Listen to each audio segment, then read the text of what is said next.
Salve omnes. Now I can't do what I normally do on the first day of school. Usually I come bounding, and I will do it every single day when eventually you come back, into the room, and I announce Salve omnes. And I tell to every single individual one of you, Salve, Salve, but to all of you I say, Salvete. And we figure out why we are saying that and how we are saying that. Because of circumstances beyond our control, we cannot do any of that sort of stuff, but welcome to Latin. You have made the best decision that you will ever make in high school. In here, you are going to reap the benefits of a subject that will help you understand everything in the world around you in infinitely a better way. So it is truly, and I mean this, the best decision that you could have made in your entirety of your high school career. And for most of you, you have wisely made this decision as a 9th grader.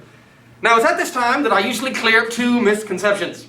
One, I ask, raise your hand if you have heard the dastardly, bold-faced lie that Latin is hard. And hands go up all over the place. And I want to clear this up. And I even get you sometimes to tell me who are these individuals who have told you these lies, because inevitably, they're some of my Latin students that I had in Latin 1 last year. And I clear that up. I'm going to explain why, even if necessarily there might be challenges, even if necessarily you have to learn and retain things, that it's a good thing that it challenges you. The second thing that I clear up is I ask students why have they chosen to be in Latin, and I bring up some of the several reasons why. Like, who here has heard that Latin is going to help you get a higher SAT score? And hands go up. And it will, but I don't care anything about that, and I'll explain why. Or I'll ask, who in here has heard that Latin is going to help you if you want to become a doctor? And hands go up, and it will. I have former students who are doctors now, and they tell me about how Latin has helped them along the way, both before they came into medical school and then when they did get into medical school and all that sort of stuff. And I say that I don't care anything about you becoming a doctor, and I don't care anything about you becoming a higher score on the SAT, not because I truly don't care about those things, but Latin does more than just help in that way. And I give an example of an anecdote from history concerning a composer of classical music from the 1700s, and his name was George Friedrich Handel.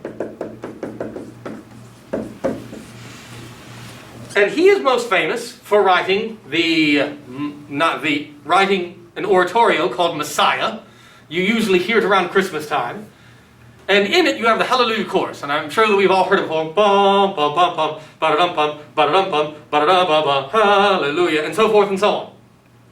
And I'm going to tell you an anecdote about that in just a moment. But Handel had given a concert, and after the concert was over, people came to Handel, and they said, "Oh, what a success this concert has been. Everybody seemed to have been entertained." And Handel tells them, "I would have failed them if I had merely entertained them.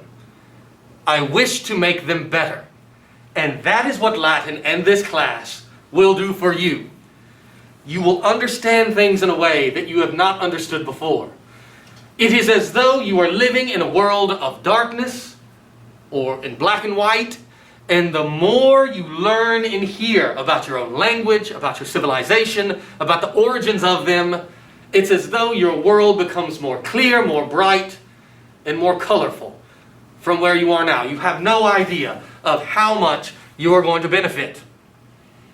Now, the other thing is that dirty, dastardly lie. Oh, let me tell you the anecdote on the Hallelujah chorus. If ever you are at a concert, and it is Messiah, and the Hallelujah chorus comes on, you must stand. Now, I don't care if nobody else in the audience does. It's just what you do, because when he had first written it, and it was being played for the King of England at the time, George II, the predecessor of that major jerkface that we said, take a hike in the Declaration of Independence, George III, but his predecessor, George II, was so inspired when he heard the Hallelujah chorus as a part of the larger Messiah, he stood up from inspiration. Everybody saw the king standing up, and they stood up too, so you have to do the same. It is just what you do. Nevertheless, let's deal with the lie, or the misconception, that Latin is hard. It is not. Now, it is a challenge in that I require you to actually learn things, to retain things. But in that challenge is a good thing. If I wanted to become more athletic or stronger, and I were to take this electronic pen, and that's what I use to lift weights, it would do me no good. If you are not challenged, if at times things are not difficult, you are not getting better. So if you take a class that is not something you have to work at, you are wasting your time in that class, and such that it is here. As an example of that, I say this, and I give these examples every single year on the very first day of school, and it's over here on my closet wall. Right here. I've kept this for the better part of 2 decades in my room. And it is a speech given by JFK. And it's at this point, just like I ask usually, who in here has ever heard of Handel? And no hands go up usually. Maybe sometimes somebody has actually heard of them.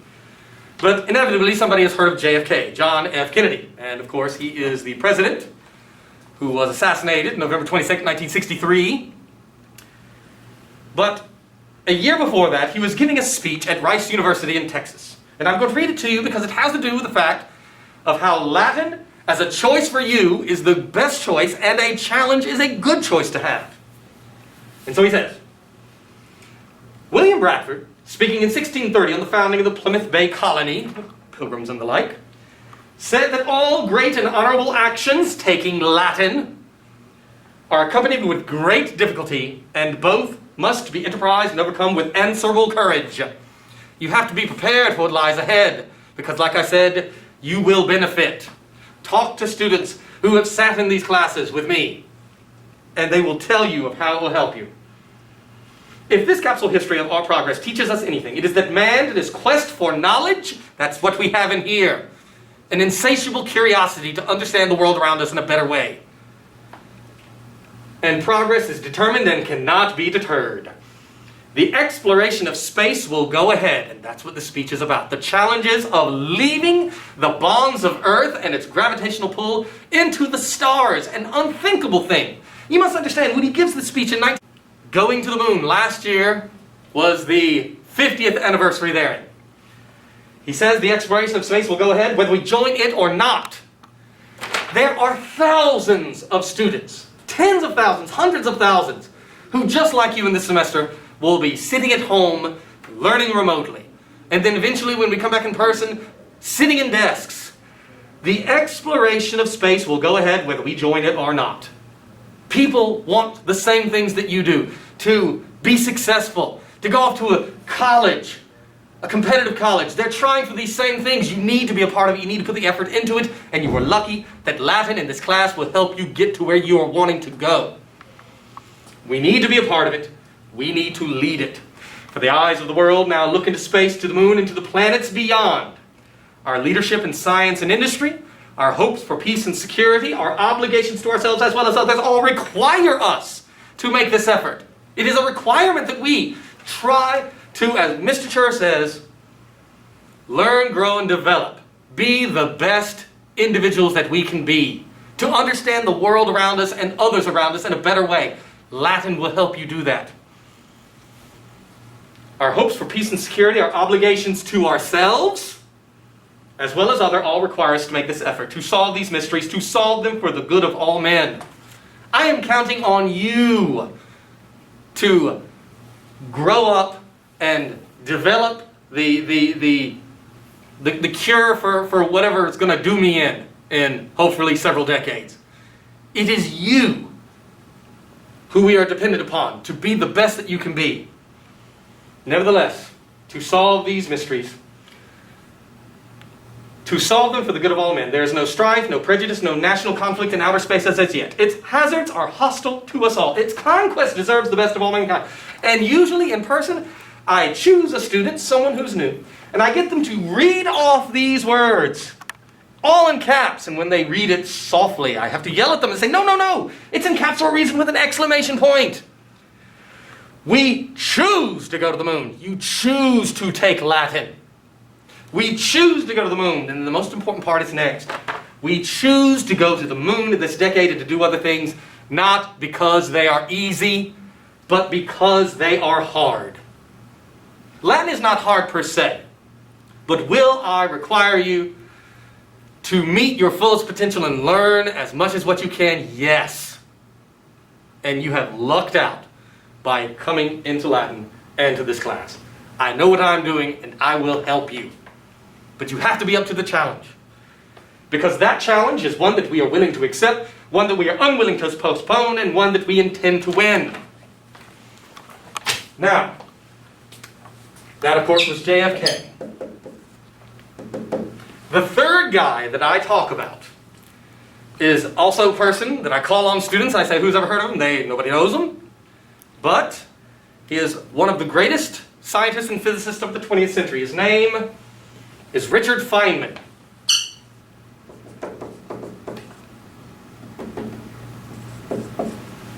In many ways, most people's favorite physicist. He is on Einstein's level. And what I bring up about him is that he, of course, specialized in many ways in quantum mechanics, the wave-particle duality. And he would teach at the university that he was at, which was for a time Caltech in California, one of the greatest universities in the United States. And he was bewildering to his colleagues, because when you are a professor of that ilk, a researcher of world-class level, making absolute breakthroughs, a Nobel Prize winner in physics, you are not at the university to teach. You are there to conduct research. But he would teach, and he would teach intro-level physics. And as he taught intro-level physics, he would teach the most complex and greatest ideas that were at the cutting edge of physics. Not like, calculating the acceleration due to gravity. I mean quantum mechanics. Understanding how can Schrödinger's cat be alive and dead at the same time? How can a particle have the qualities of a wave and a particle at the same time? These are the things that he taught. And they asked him twofold. One was, why would you bother teaching a whole auditorium of intro-level freshman physics in the way that you do, with these complex ideas? And he said two things. One is that if you are not able to explain even the most complex of ideas and things to someone learning them for the first time, then you don't understand it yourself. And then secondly, he said that I am teaching the way, the expectation and the idea that all 300 of the people in the auditorium are going to become world-class physicists themselves and help solve the problems that I cannot and struggle with the problems that I struggle with. And I feel that way in Latin, in that I try the best that I can to help explain and help you to understand all aspects of the language in a way to where you have a fundamental understanding of even the most complex of things. And then secondly, I am teaching from the moment you enter into Latin 1 with the idea that you are going to be a world-class classicist one day. Now, some of you, most of you would probably not follow that path for the rest of your life, but some of you might. And I want to make sure that everybody has the absolute best experience from their first moments in Latin to prepare them for whatever path, whether you go off to become a doctor, whether you go off to become a classicist, whether you go off to become a Latin teacher yourself. I have 5 former students who are now my colleagues teaching Latin across the state of Georgia. And I wanted to make sure from the moment that they came into my Latin class that I did everything I could to make them have the opportunity to be as good at the subject as anybody else in any other class. Latin in and of itself is the best decision that you could have made because of the subject and how it helps you understand the world and your language. And at the same time, I'm going to try and push you to your greatest extent. Some of you do not realize it now, but for some of you, 4 years from now, you will be sitting in my class still. And you will have all 4 years of the experience of Latin and me trying to shove as much of it into your brain as is humanly possible.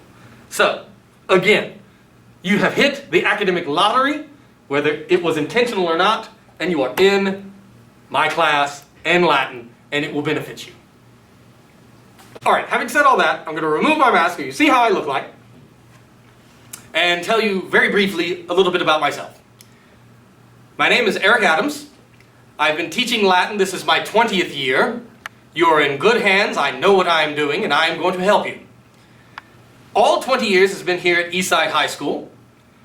I am married with 2 small children. One is in 4th grade, the other is in 6th grade. And like I said, I very much like being a Latin teacher at Eastside. It is a wonderful school. You have joined a school-wide family. You don't know it yet, but you have, and you are joining the Latin family that is here at Eastside High School. Now, put my mask back on, and for the first time, now in my 20th year, I'm actually going to have a teacher with me for the whole of the year. In the first semester, he is from UGA. He'll be here with me once or twice a week, and in the second semester, he'll be my co-teacher every single day. And if he'll come and introduce himself, it's Mr. Alan Buttram from UGA. As I said, he'll be finishing up with college this year, and hopefully a Latin teacher colleague in the years to come. Is there anything that you would like to say in introducing yourself to my new Latin students? Very excited to be working with you guys, and I'm excited and looking forward to getting to know each and every one of you, and I hope we have a great year, no matter if it's virtual or in person. Very good. Alright, so all these videos that I'm making, we'll be putting on Canvas. He's the guy who is behind the camera, and even here at the outset, he's been of a tremendous help, and I'm really excited and confident that he's going to do a great job in helping us make this year a good one for you. So, what I'm going to do at this time is I'm going to go through the roster. And I'm going to explain some things as to why and how Latin can be of great benefit to you. One of the ways in which Latin is so beneficial is because so much of the English language derives from Latin. And there are 3 or 4 terms that I need you to know at the outset here of the beginning of school, and one is derivatives. A derivative is a word that, as it says, derives from another word, and so many of our words in English derive from Latin words themselves. For example, here I have a copy of our roster, and it's at this time I call upon a student and I say, hey, who in here can tell me what a roster is? And they raise their hand, and of course they say, oh, it's a list of names. Oh, it's a list of names. But it's a list of names of people to be murdered. And you think, how in the world? And I then explain, because a derivative, remember a word that derives from another word, such as roster, is going to have 2 things in common with the original word from which it came. One is that it will have some of the form, and 2, there will be some connected meaning. And the word roster comes from the Latin word rostrum. Now, the rostrum, and I'll go over here to my map of Rome. Unfortunately, it's a little bit obscured. I apologize. In the very middle of Rome, which was known as the Forum, an area right here. This is ancient Rome as you know it, and I'll be explaining why we will talk about ancient Rome. Obviously, that is the place, the city, the area where people were originally Latin speakers. And I'm going to go through the whole deal as to how and why it then changed the world, the language and the people. But nevertheless, a speaker's platform. So what in the world does a list of names have to do with a speaker's platform? Well, in 80 BC, and the difference between BC and AD is as follows. Think of it in terms of being a number line. And on one side of the origin is 1 positive, and one side 1 negative. Well, that's the way that we do it with numbering years. Every civilization is different, but you pick a particular significant event. And that one significant event, you count the years since it, or you count the years before it. So let's go to an actual fictitious civilization. Let's go with the Star Wars universe. They go BBY or BBOY and ABOY. And that is if you've ever seen the movie, when the Death Star was exploded. It's called the Battle of Yavin. And because it was such a significant event in that civilization, the fictitious Star Wars universe, they count years before that event and years after that event. Well, because Western civilization has truly been dominated by Christianity, for the past 1,800 years, the birth of Christ has been the event. Now, for the Romans, they did not use this dating system, but that's what we do in Western civilization as a whole. And even those who are not necessarily Christians, because it was such a dominating factor of civilization, we have just kept it. Sometimes instead of BC, you see BCE, which BC, I think we all know, stands for before Christ. So however many years before Christ. AD, people very often think, means after death. It does not. And so AD actually stands for the Latin Anno Domini, which literally in Latin means in the year of the Lord. In other words, a time or period after the birth of Christ. And so, not after death. Instead of AD, people very often use CE. And CE stands for Common Era, and BCE before Common Era. For whatever reason, I just use BC and AD because traditionally growing up, learning myself, that's what I use, but either of them are used absolutely interchangeably, and both are equally legitimate. Nevertheless, so, AD BC, there was a horrible dictator of Rome that was known as Lucius Cornelius, and you must say his name.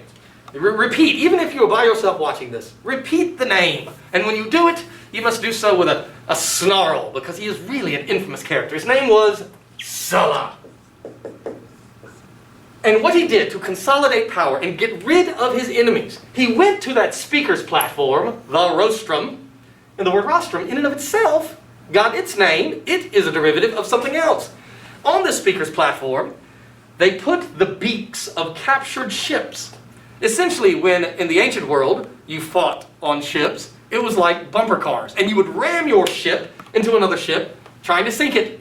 And on the front, they had these big metal beaks, like a bird's beak, and that's why it's called the rostrum. They would take these captured beaks and they put it on the speaker's platform. Well, nevertheless, that speaker's platform, the rostrum, with all the beaks of the ships, there's where he went and put a list of all his political enemies. And because he was dictator and in charge, all anybody had to do was to go and consult that list. They would find somebody on it. They could then go to that person's house. They would murder that individual, probably rape his wife, sell her into slavery, the same for his children. Horrible things in the ancient world, terrible things. And then produce the head of that victim to Sulla and the government, and they would be paid for it. And as a matter of fact, that middle of the downtown of Rome, the Forum, they took the heads of the thousands of victims and planted them on stakes by the hundreds all over the place. It'd be like going to the square and seeing all of the heads of political enemies of the people in power on stakes there. A horrible, gruesome thing. But because that list of name of the people to be murdered was on the speaker's platform, to this day, we simply refer to a list of names as the roster. And so, please don't think that it's still a list of names of people to be murdered, but that is its derivation, a derivative. Now, having explained all of that, what I have given to you for the word roster is its etymology. So the derivative is the word itself that derives. The etymology is the explanation or the study of its origin. And there are tons of them in Latin. Now, about 60% of our language is derivative from Latin words, and another 20 or so percent is derivative of Greek. And those are the two subjects I studied in college. I went to the University of Georgia, and I have a Latin degree and a Greek degree in the study of Latin and Greek, and the cultures therein and the languages is known as classics. That's why I am, in many ways, a classicist. And so, I could give you examples of more derivatives and etymologies. So for example, let's choose some things that we have experienced recently. So let's go with social distancing. So those are, of course, two English words, but they are derivatives from Latin words. Social comes from the Latin word socius, and that's the word for a friend or an ally. So when you are social, and all the other words that come along with it, it means the relationships that you have with friends and allies. And if you take the word distance, that word di is coming from dis or de, meaning away from or down from. And that stas part is coming from the word sto stare, and it means to stand away. And that's why we call it social distance. And so when you know Latin, it opens up a whole wide world. The words that you might not know in English, but you can see within them the elements of the previous Latin words from which they came. And that's what makes them derivatives. Do a couple more. What we are now engaging in, remote learning. Re is just like de, meaning away from, and mote is where we get the word movement or move. So moved away. And all the other words that come along from it. Think about it. Motion, movement, motor. The list can go on and on and on. A couple of more just for funs and giggles. You're probably learning or using a computer. And within that you have the word put, which you get from putare, a Latin word that means to think. And so what the computer literally does is it thinks, and then com means with. So the computer is the thing that thinks with you. And so we have all of these derivatives, and when I have explained to you how they are derivative, I have given you the etymology. Now, inevitably when I read off your name, I might make a mistake. And I apologize if I mispronounce it. But it doesn't matter in the larger thing that within the next week or so, you are getting a new name. Your Latin Roman name, and that will be the name that I will use from here on out to refer to you. And for some of you, the next time that you'll hear me utter your English name will be 4 years from now at graduation. My job at graduation, traditionally, over the last few years, and I'm assuming it will be that moving forward, is to read off the names of the graduates as they walk across the stage. So I apologize. But as I read off the names, it gives me an opportunity as well to talk about yet another term. So we have derivatives, which are words that derive. We have etymology, which is an explanation or study of that derivative or word that is from another word. Is that I often have an opportunity to talk about diminutives. And I'm going to stop there. All right, so I'm going to quickly go through the roster, the list of names, not to be murdered, but it is an example of a derivative. And by me explaining how we get that term, I've explained its etymology. And there are some people's names who I'm going to be able to make into a diminutive. Now, a diminutive is an alteration of a word or a name in which I'll imply a smaller version. And I'll explain it once I come across an opportunity. So, first period. Anna Bailey, Wyatt Baker, Carly Beck, Noah Carter, Lena Chur, Lindsay Cole, Cheyenne Coley or Collie? I'm going to say Coley, let's hope. Lauren Davis, ooh, let's talk about you, Lauren. You and your name, Lauren in and of itself, is another derivative from Latin. So if you take the word Lauren, it is from the laurel tree, which in and of itself is from the word originally laus or laudis. That is the word for praise or I don't know. Let's take another Latin word and put it on the front of it. Odd. But it might turn into a P because of linguistic phenomenon. And so if you wish to praise someone, you could applaud them.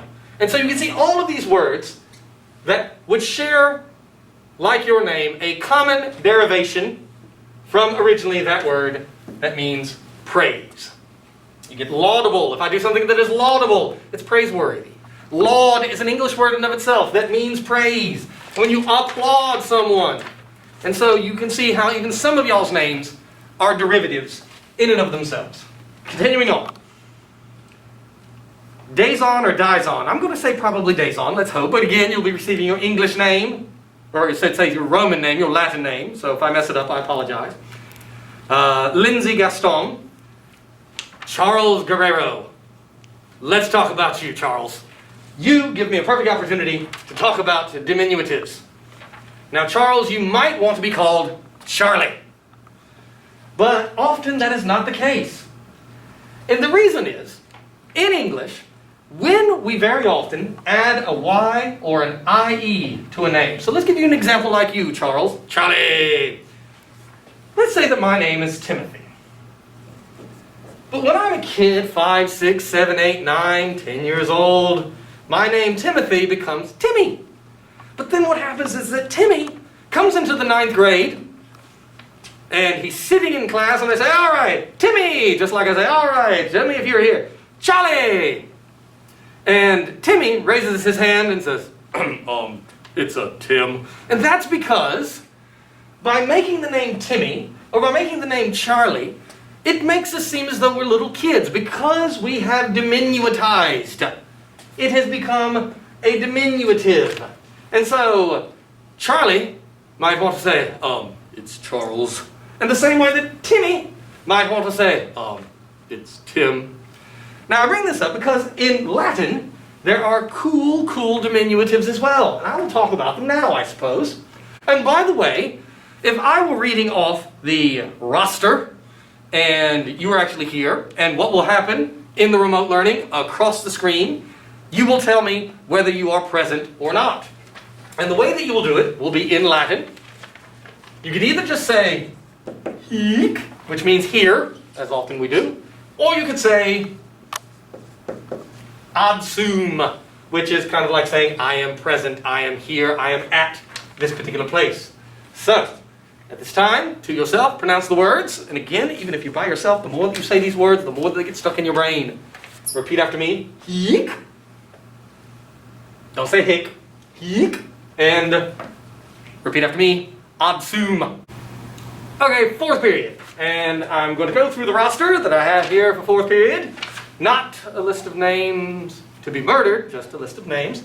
And there'll be probably examples of diminutives, and I'll point them out in that many of your names can be diminutized. And I'll explain what all of that means and what goes along with it as we go. So, here is me reading the names. Again, I apologize if I mispronounce your name, but remember, it'll be short-lived in here because you'll soon be receiving your Roman name or Latin name if you would like. So, let's go through and see if we can find some examples. Austin Campbell. Brianna Epps, or Brianna Epps. I'll figure out which one when we meet across the screens. Jade Gatt. Howard Hodges. So, first opportunity, I think, now that we can talk about diminutives. Howard could be known as Howie. And in doing so, we would make that name into a diminutive. In English, we very often make names by adding a suffix y or ow-e. And so when I call upon Mr. Hodges and I say, Howie! He, of course, does not want to be called that. Because what a diminutive is a word that has been altered in some way to imply a smaller version. Howie is the little kid. But now, he's in 9th grade, high school. And so Howie raises his hand to correct me as he should and says, Mr. Adams, it's Howard. I was known as Howie as a kid. I'm in high school now. And that's exactly what he should do. The greatest example of this probably is if I have a student whose name would be something along the lines of Timothy. When he's a little kid in kindergarten, 1st, 2nd, 3rd grade, Timmy. But Timmy comes to high school, sits as a 9th grader in the desk, and doesn't want to be called Timmy, because Timmy implies a little kid, a little version. And so Timmy does the same thing as Howie. Howard raises his hand and says, I go by Tim now, in the deepest voice he has. And so in that way, it is a diminutive, and a word that implies a smaller version. And we have those in Latin.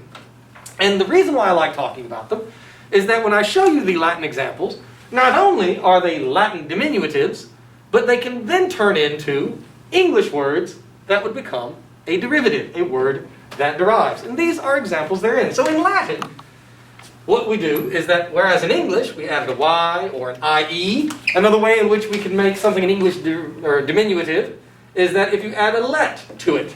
So if I have a pig, it's a pig. But the little pig becomes a piglet. And if you have a book, it's a book. But a little book is a booklet. So the diminutive is not, as people often say, a smaller word. That would just be me writing diminutive in a teeny tiny font. But a word that has been altered. And by altering that word, we imply a smaller version of that original word. So let's talk about Latin diminutives. You can make a diminutive by adding cula as a suffix, or ella as a suffix, or I don't know, you can even add just ula as a suffix, and that could even be an I that is there. And to give some examples of some fun diminutives that we have that are Latin words, would be like the following. Take the Latin word umbra. That is the word for shadow or shade. It's, of course, when we talk about the shadow of the moon, it's the penumbra of the moon. Nevertheless, take this word umbra, add a suffix to make it into a diminutive, and you end up with not a shadow, but umbrella, a little shadow or a little shade. And so umbrella as an object is not just to keep the rain off of us, but to keep the sun off of us because it creates a little shade. You could also have a mass. That's the Latin word for a mass, a clump of something. A moles. But add the suffix, cula, and it becomes then a little mass. A molecula, a molecule. And so you can see, molecule is a derivative from the Latin word, little mass. And originally from the word mass. You know, another example, one of my favorites, is this one here. Take the word moose. It's an animal. And it's at this point I usually ask, what kind of animal do you think it is? And people guess moose, like the big deer. But add an O, add an E, and you can see that that is the Latin word for a mouse. Our word mouse is a derivative from the Latin word mouse. And so, if you take this moose and you add a suffix, you get a little mouse. Now, what I want you to do is where you're sitting, lying down watching this video, make sure you can see your forearm, so roll up your sleeve if you need. Put your right hand on your right shoulder and wiggle your fingers. And what you will see on your forearm running underneath it would be, of course, a muscula, a little mouse. That's what muscles literally translate as, little mice. Now, of course, some of us go to the gym, hit the weights pretty hard, and then we get big rats running underneath our skin. But originally, our muscula, our muscles, are indeed just little mice. So an incredibly interesting derivative as I have given you its etymology. Remember, the derivative is the word itself. The etymology is the origin or explanation of the origin of the word. Another example that would be good. Take Draco. That's the Latin word for a dragon. The C sound in Latin, k-k-k-k-k, is just like the G sound, g-g-g-g-g. They're called gutturals. You can see I can easily transfer it to dragon.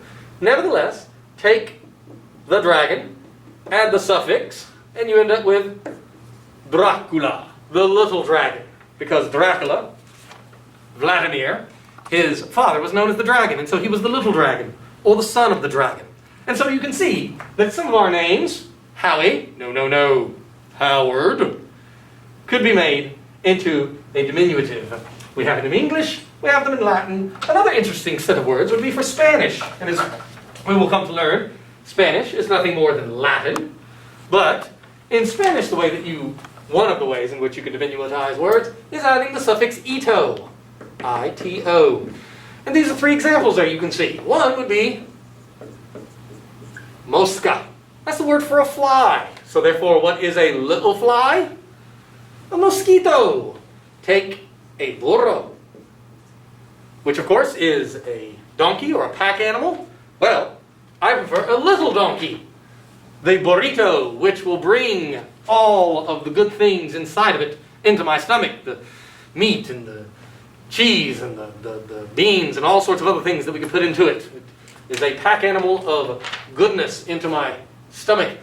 And then finally, take a tora with double R a nugget of gold. And I'm sure that many of you, like me, have enjoyed more than one bag of little nuggets of gold over the time of the years.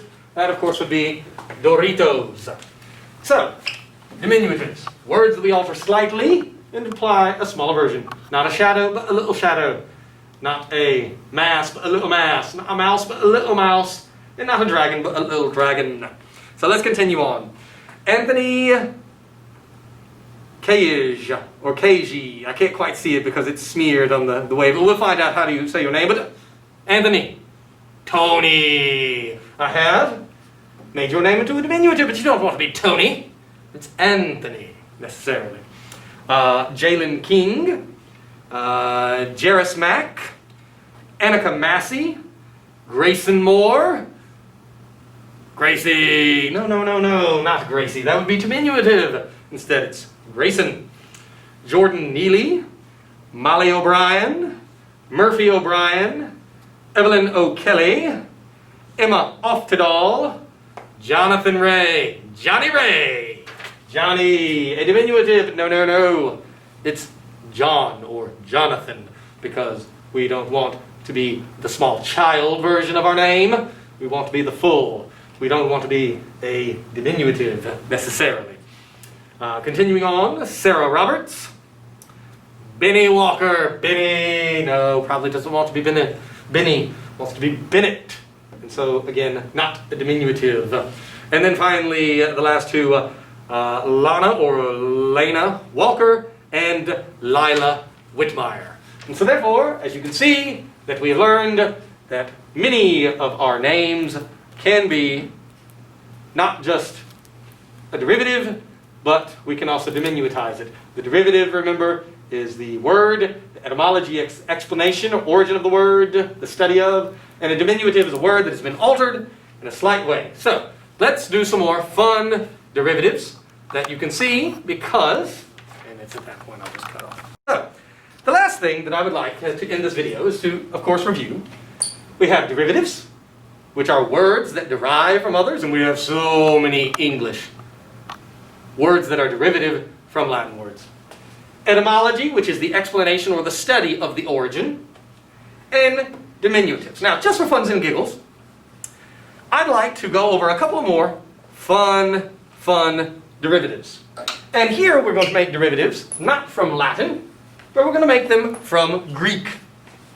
Because, and I'll explain this in a further video, about half our language of English comes from Latin, and about 20% come from Greek.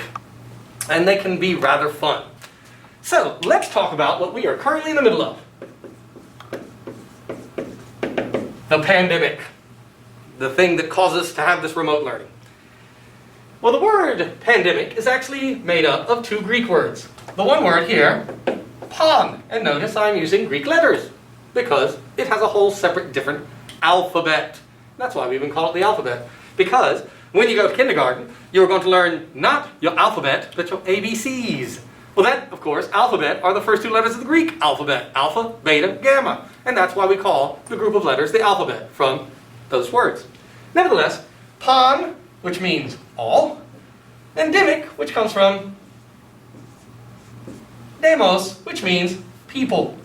So currently, the coronavirus is affecting the whole of the world, which makes it a pandemic because it is affecting all people. If it were, let's say, limited in the way that previous outbreaks have been, for example, the Ebola outbreak that was in Africa, or SARS outbreak, which was in Southeast Asia and contained there, never really came and plagued the Americas, it would be an epidemic, from the Greek word epi, which means upon a particular people. Demic stays the same, but upon the people versus all the people. That's the difference between an epidemic and a pandemic. Give you another example of a fun one. If I take the word hippos and the word potamos, you can probably figure out what I get. Now, potamos is the Greek word that means river. And that is why it is redundant if ever you visit Washington, D.C. and talk about the Potomac River. That's like saying the river. It's just the Potomac. Hippos, on the other hand, then means something particularly. So if that means river, what do you think hippos means? Think about it. Make a guess. The answer is horse. So a place where you would race horses is called a hippodrome. So what is literally a hippopotamus? It's a river horse. Now, what's kind of fun, if you know anybody whose name is Philip, Phil, and then connect that, hippos, you get Philip or Philippos. Literally, if your name is Philip, it means that you are a horse lover. And so, regardless of whether the person you know whose name is Philip actually loves horses, their name says that they have to. Now, the last fun derivative that I'm going to make and put on the board is probably something that we have all experienced. So, in school, very often, you have to take PE. And you take PE, or have the class, in the gymnasium. Well, we just call it the gym. Gymnasium is derivative from the Greek word gymnos. And so I asked students, what do you think that word means? Gymnos.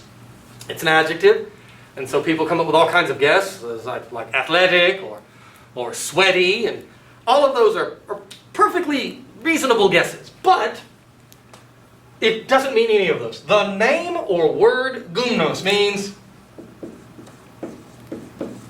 naked. So literally, the gymnasium is the naked place. Now, at this point, I have to stress, you should not attend PE class when you're in person and try to make that place live up to its name. And certainly, if you do anything silly like that, don't bring that back to me. You're on your own, but don't do it. But the reason being is that back in ancient Greece, things like the Olympics, and particularly when you were just exercising on your own, you did it without a stitch of clothing on. And so literally, the gymnasium becomes the naked place, because that is the condition in which you are exercising and doing all of that. So, to recap, all of these that I've been explaining to you, giving you their etymology, are Greek derivatives, and over here, roster, social distance, remote learning, computer, all of these are examples of English words that are Latin derivatives. Derivatives are the words themselves. Etymology is the study of their origins or the explanation of why or how they are derivative. And diminutives are words at which we alter a little bit and make a smaller version there. One more, just for fun. One more diminutive in Latin. So if you were to take the word pinna, so in fact, actually, with all of these words like umbrella, molecule, muscle, they are both a diminutive and an English derivative because they're English words. That's the word for feather. And what did we used to use feathers for? Quills, to write. And so if I were to add killa or kula, you get penkila, the little feather pen. And you end up with what many of you probably have, which is a pencil. So nevertheless, that was me going over the roster, explaining some of these terms that you need to know at the very beginning of school in Latin. And I certainly look forward to the time in which, whether it's this semester, or next year, whenever it might be, so I can meet you in person, mask on, I think I'll leave that in, mask on, and hopefully begin a wonderful year together for us all. So, again, I hope you enjoy your time in here, be it remote or in person, and I look forward to the time in which we can talk about all this stuff, interesting stuff, in person together. Thanks.